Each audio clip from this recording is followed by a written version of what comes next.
Hello everybody, Andrew Casey at Hypersanity Books, and today we're talking about therapy! Yay! With this subject, I want to just touch on, we're going to talk about doctors, nurses, psychiatrists, psychologists, and then just different problem solving within each example. So, one per franchise. With this type of subject matter and characterization, the idea of this video is just to put a bit of information forward in some simple context, in some complicated context, and hopefully within this video you get something out of it that will help with your writing journey or your book. Otherwise, let's get into it.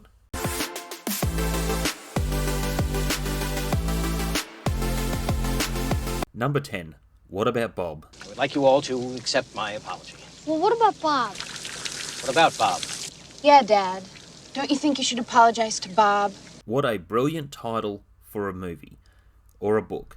With this eye-catching title, it's asking a question, and that is something played throughout the story. You have the protagonist who has a lot of different issues, and he doesn't respect different social boundaries. That is a massive issue with this character.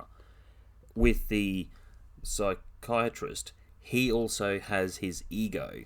Now, with the character, you can already see the difference between protagonist and antagonist. Though in this case, the protagonist is more of the antagonist by his behavior to the therapist. The premise of the story, the therapist is going on vacation with his family. Bob doesn't respect these boundaries. He is the new therapist that's been lined up to him because his old therapist needed freedom. I loved this movie, though I will also say when it got to Act 3, the therapist, it became more Looney Tunes. That did not work for me. It was no longer engaging, but on the premise of creating a character with therapy and therapy boundaries, a brilliant movie. Guess what? Ahoy! I sail! I'm a sailor! I sail! Isn't this a breakthrough? I mean, that I'm a sailor? Number 9, Freaky Friday. In her diary, she keeps mentioning this boy. And how do you feel about that? Well, I'm worried. You read her diary? Bad Mom Award. I read the book a long time ago, so I'd have to reread it to do a proper comparison between the three movies and book to do a review. Now, the character with Jamie Lee Curtis and with Lindsay Lohan, there was the unusual love triangle twisty-turvy story because the mother's body, the daughter was in the mother's body and the mother's mind was in the daughter's body. So the roles were reversed. The storytelling is engaging. There's the therapy side within both characters leading the narrative forward, and there is an even balance between how much time the characters have within the story. Now, on the love triangle aspect of the story where it's complicated, the daughter was, Lindsay Lohan was 16, he was 21 when the film was shot. That type of age gap is not necessarily too bad, though with the profession he should be looking at leaving that profession if he was to have a relationship with someone because of that conflict of interest. Now, on the therapy side with the mother, the daughter does have some different therapy advice in the mother's body. I found that was engaging. It added a whole different perspective to how the character would react. Now, I want to say with Jamie Lee Curtis's character and the love triangle that happened with Jake, it also points out that, yes, she was, I think, 43, he was 21 when the film was shot. If it was a bit different circumstances, I would say, mate, go for it. My loneliness is killing me, and Number 8, Good Will Hunting. What I want to say with this point, the monologuing scene is brilliant. You can learn a lot from monologuing with a character. The monologuing is designed to push, to have that wake-up call between the troubled patient and the therapist. Now, there are a few other points I will point out in a later review. I want to reread the book before I review the book and movie on this channel. The character himself, the Robin Williams played the role so well. I loved this therapist as a character. More to the point, learning about monologuing for therapy might work for your book. It's not your fault.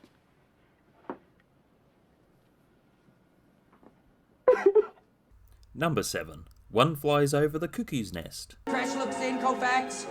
Koufax gets a sign from Roseboro. He kicks once, he pumps, he fires. It's a strike. Koufax's curveball is stabbing off. There is an aspect of the story where there's the medication. Are people actually being recovered? There is also other characters that are voluntarily choosing to be in the asylum to get help, as opposed to court-ordered like he is. The protagonist, has the time from prison to get transferred to the mental hospital. So he says 62 days to go. Little does he know, this works a lot differently. So you're not going to get out of here to the time your sentence is done. You can learn a lot between the book and the film if you're writing an antagonist-like character threaded through the therapy aspect. Now, I do want to point out in a different review, there is some other advice and some other things that he does that is actually really good as far as therapy and recovery is going on. However, a lot of his other behaviours with the alcoholism, getting other people into the asylum, disrupting everything, that leads to a suicide. It leads to a lot of very serious subject matter, which will be talked about in another video. Number 6, Lars and the Real Girl. Well, was a missionary, right, sorry.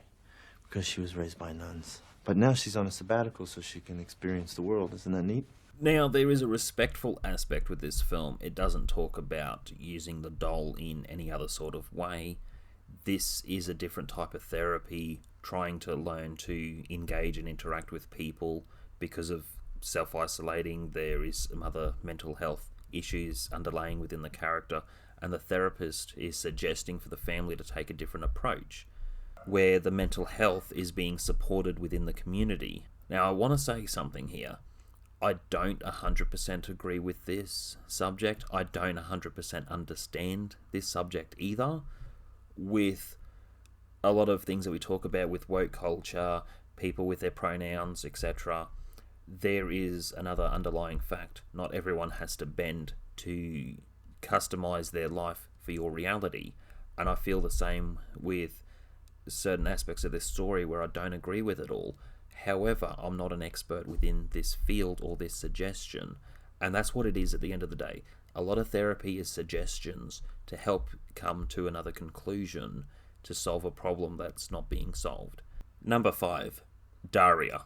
Now, with the teacher, he's not a therapist, though he's more of a counsellor, and there is a certain point where he has good intentions to helping people, though I think when this was written it's still applicable today because a lot of the morals and ethics are relevant.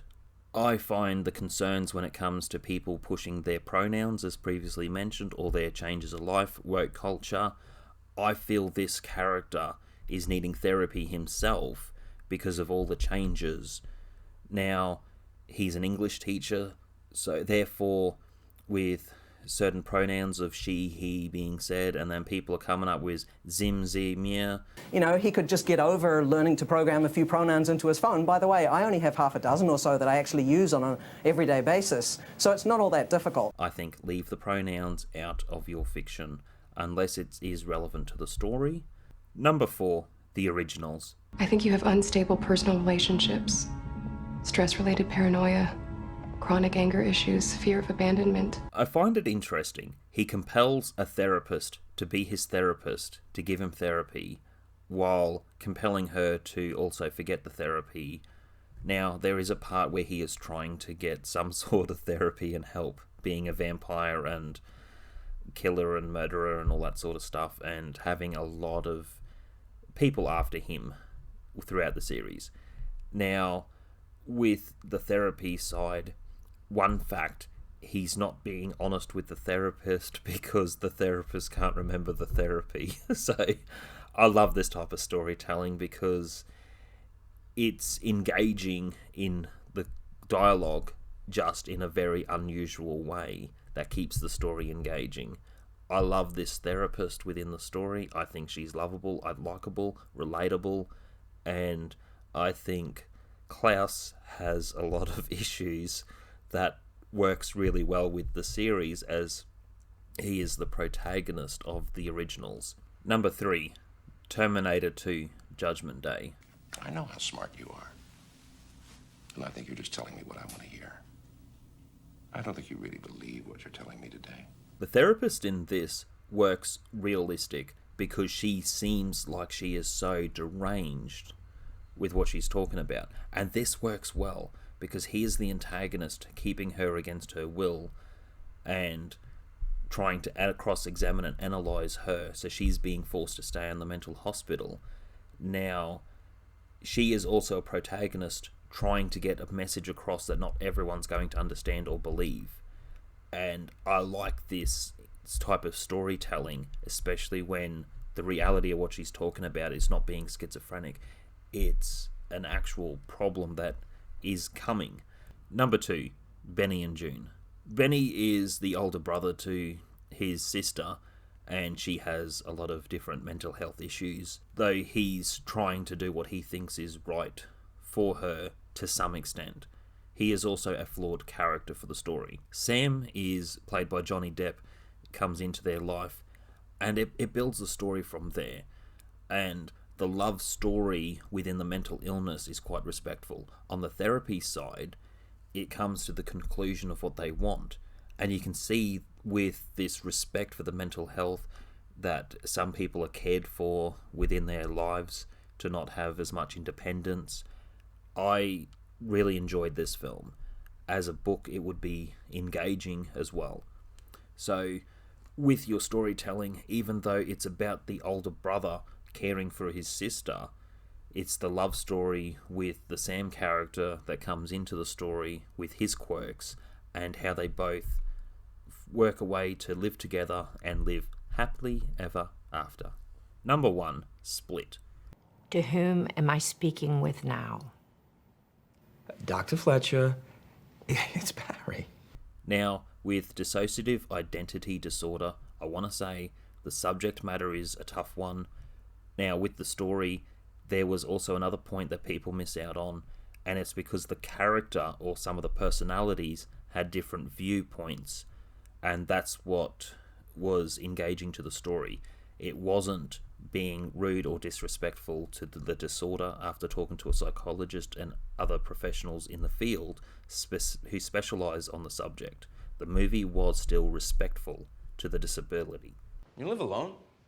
You know this. I'm sorry, I just meant how long? Always. Now, the therapist within the story, she was engaging, she was wonderful, and she also had some boundaries set, knowing that she could not trust the main character, who she's trying to help, is what I mean to say, because he's the antagonist of the story. She's more of the triagonist. Now, with the therapist, she also has the one scene where she's talking on the computer to a wider group. I love that scene. I found it was very engaging, it was respectful, and the other point that she brought up about how some people with different disorders are sometimes more than what we are as average people. That's it for today. If you learnt anything today, please hit the like button to push this video out further. Now, I will be talking about mental illness in other videos. I'll be talking about other characterizations that will come along some of these stories. I will be reviewing a few of the books, but that's another story and shall be told another time.